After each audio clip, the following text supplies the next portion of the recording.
Bakristo bavandimwe, nimugire amahoro n'ibyishimo bituruka ku Mana umubyeyi wacu no kuri Yezu Kristo umukiza wacu, we uje kudutabara. Tugeze ku cyumweru cya gatatu cya Adiventi umwaka B, icyumweru cya Gaudete Dominica kidusaba kwishimira umukiza ugiye kuza. Uyu munsi turazirikana amasomo uko ari atatu. Isomo rya mbere turarisanga mu gitabo cy'umuhanuzi Izayi, umutwe wa 61 umurongo wa mbere kugera ku wa 2a. Dutaruke dufate umurongo wa 10 tugeze ku wa 11. Isomo rya kabiri turarisanga mu ibaruwa ya mbere Pawulo mutagatifu yandikiye Abanyatesaloniki, umutwe ni uwa 5 umurongo wa 16 kugera ku wa 24. Ivanjiri nuko yanditswe na Yohani, umutwe wa mbere umurongo wa 6 kugera ku wa 8. Dutaruke dufata uwa 19 kugera ku wa 28. Hagati yanyu hari uwo mutazi, niwe ugiye kuza ankurikiye, sinkwiriye no gupfundura umushumi w'inkweto ze. Bavandimwe, aya ni amagambo ya Yohani dusanga mu ivanjiri ya none, mu buhamya butangwa na Yohani Batisita, we werekana umukiza. Yohani aradufasha kureba aho tugeze mu kwitegura umukiza ugiye kutuvukira ku munsi mukuru wa Noheli. Aradufasha kandi kureba niba uwo mukiza uzatuvukira tuzi uwo ari we, hanyuma buri wese agasubiza iki kibazo kigira kiti: ko hashize ibyumweru 2 tukaba dutangiye icyumweru cya gatatu cya Adiventi, ni iki kigaragaza ko niteguye cyangwa ko witeguye kwakira umwana w'Imana uje atugana? Umuntu witeguye neza kwakira umukiza kuri iki cyumweru tugezeho yafatanya na Bikira Mariya kuririmba iyi Magnificat ati: umutima wanjye urasingiza Nyagasani, kandi uhimbajwe n'Imana umukiza wanjye, kuko yibutse umuja we utavugwaga, rwose kuva amasekuruza yose azanyita umuhire. Ushobora byose yankoreye ibitangaza, izina rye ni ritagatifu. Impuhwe ze zigaragarizwa abamutinya bo mu bihe byose. Nibyo koko, abashonji yabagwirije ibintu, abakungu abasezerera amaramasa. Yagobotse Isiraheli umugaragu we, bityo yibuka impuhwe ze. Tubisanga mu ivanjiri yanditswe na Luka, umutwe wa mbere umurongo wa 47 kugera ku wa 50, wa 53, wa 54. Bavandimwe, none ni ukwibaza niba wowe nta gitangaza ushobora byose yaba yaragukoreye mu buzima bwawe. Nibyo mu gice cya kabiri cy'isomo rya mbere twumvise, aho umuhanuzi Izayi agira ati: ndasabagizwa n'ibyishimo muri Uhoraho, umutima wanjye uhimbajwe n'Imana yanjye, kuko yanyambitse umwambaro w'umukiro, akansesuraho umwitero w'ubutungane. Mu gice cya mbere cy'iri somo, umuhanuzi arivugira ubwe ko Imana yamutoye, ikamusiga amavuta, ikamwohereza gushyira abakene inkuru nziza, komora abafite umutima wamenaguritse, gutangariza imbohe ko zibohowe, abapfukiranwaga ko bafunguwe, no kwamamaza umwaka w'impuhwe z'Uhoraho. Mu by'ukuri uyu muhanuzi yatorewe gushyira abakene inkuru nziza y'amizero, inkuru nziza ibahumuriza. Abo yari atumweho ni abantu bari bavuye mu buhungiro bamaze imyaka isaga 50, basezeranya ko bazongera bakiyubaka, bakongera kubaka n'igihugu cyabo cyari cyarahindutse amatongo. Aya magambo yo mu gitabo cy'umuhanuzi Izayi afitanye isano rwose n'akubiye mu ivanjiri yo kuri iki cyumweru cya gatatu cya Adiventi. ari Izayi, ari Yohani Batisita, bose ni intumwa z'Imana. Habayeho umuntu woherejwe n'Imana, izina rye rikaba Yohani. Ni we uhamya bwa mbere ibyerekeye Yezu Kristo. Ni ijwi ry'uvugira mu butayu agira ati: nimutunganye inzira Nyagasani. Yohani Batisita ni umuhamya w'urumuri nk'uko tubibona mu ivanjiri yanditswe na Yohani, umutwe wa mbere, umurongo wa 7. Nibyo koko Yohani Batisita ni umuhamya w'urumuri.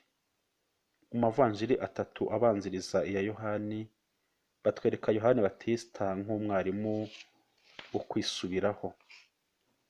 Nimwisubireho kuko ingoma y'ijuru yegereje. Ivanjiri ya Matayo, umutwe wa 3, umurongo wa 2. Nuko Yohani Batisita aturuka mu butayu yamamaza mu bantu batisimu yo kwisubiraho kugira ngo bakire ibyaha, maze intara yose ya Yudeya ikagenda imugana, n'abaturage bose ba Yeruzalemu. Nuko bakabatizwa nawe mu ruzi rwa Yorodani, babanje kwirega ibyaha byabo. Ivanjiri yanditswe na Mariko, umutwe wa 1, umurongo wa 4 kugera ku wa 5. Iyi vanjiri ya Yohani yo itwereka Yohani Batisita nk'umuhamya w'urumuri. Urwo rumuri ni Kristo Yezu ubwe. Yohani yabaye umugabo wo guhamya ibimwerekeyeho, maze arangurura ijwi avuga ati: nguyu uwo navuze nti uje ankurikiye aranduta, kuko yariho mbere yanjye. Ivanjiri ya Yohani, umutwe wa 1, umurongo wa 15. Bavandimwe, twibukiranye ko uwitwa umukristo wese agomba gufata umwanya uhagije, maze akareba koko niba yarakiriye urwo rumuri. Akenshi dushimishwa no kwitwa abakristu, nyamara kugenza nka Kristu, nk'abana b'urumuri, tukabinyura iruhande. Ingero turazibona hafi yacu, duhereye ku bantu duturanye cyangwa abo duhura nabo mu buzima bwacu bwa buri munsi. Hari abakene, imfubyi, abapfakazi, imfungwa n'abandi. Abo bose bakeneye gutabarwa, bakeneye kwitabwaho, bakeneye gufashwa. Tuvuge ko hari bamwe na bamwe bagerageza, ariko se umuntu yavuga ko nta babika byinshi, aha ndavuga ibintu n'amafaranga, kandi hari abandi bakeneye gutabarwa? Ese wavuga ute ko wakiriye Kristo kandi abo bose babuze ubitaho, ubarenza amaso ntubarebe n'irihumye? Wavuga ute se ko wakiriye Kristo uri mu bateza amahane n'amakimbirane mu gace utuyemo? Wavuga ute ko wakiriye Kristo kandi ari wowe udatunganya uko bisabwa umurimo ushinzwe? Nuko urumuri rumurika mu mwijima, ariko umwijima wanga kurwakira. Bavandimwe, nimucyo duce bugufi twisuzume, maze aho tubona ko tutaragenje uko Nyagasani abidusaba, tuyimusabire imbabazi kandi tumusabe imbaraga zo kubikosora. We wiyemeje kudufasha, rwose yemeye kumanuka mu ijuru, afite intego yo kuturokora, keretse nitwinanirwa ari twe. Imyitwarire yacu, ibikorwa byacu, amagambo tuvuga bikwiye kugaragaza ko turi abemera. Abatubona bakabona ko twakiriye urumuri. Mu yandi magambo, dukwiye kugaragara nk'ibikoresho bya Kristo, tukemera agakoresha umunwa wacu mu kubwira abandi ijambo ribakiza, ijambo ribahumuriza, ribakomeza. Amaguru yacu akayifashisha mu gusanga abamukeneye, mu gusura imfungwa, abarwayi n'abandi. Amaboko yacu akayifashisha mu kuramira abarushye n'abaremerewe n'imitwaro, akabaruhura. Amaso yacu akayifashisha mu kubona abo bose batagira ubitaho. Amatwi yacu akayifashisha mu kumva ijwi ry'ababuze kirengera. Muri make, umubiri na roho dufite bikamubera igikoresho kugira ngo gushaka kwe kuzurizwe muri twe. Nibyo koko Yohani Batista yagize ati, hagati yanyu hari uwo mutazi. Abayahudi b'i Yerusalemu batumye abaherezabitambo n'abalevi kuri Yohani Batista kumubaza uwo ari we. Yohani yarabasubije ati, ndi ijwi ry'uvugira mu butayu aranguruye ati, nimutegure inzira ya Nyagasani, nk'uko umuhanuzi Izayi yabivuze. Yohana amaze kubasubiza bumvise batanyuzwe, niko kongera kumubaza bati, none se kuki ubatiza kandi utari Kristo, ntube na Eliya, ntube na wa muhanuzi? Yohani niko kuberurira ati, njyewe mbatiriza mu mazi, ariko hagati yanyu hari uwo mutazi.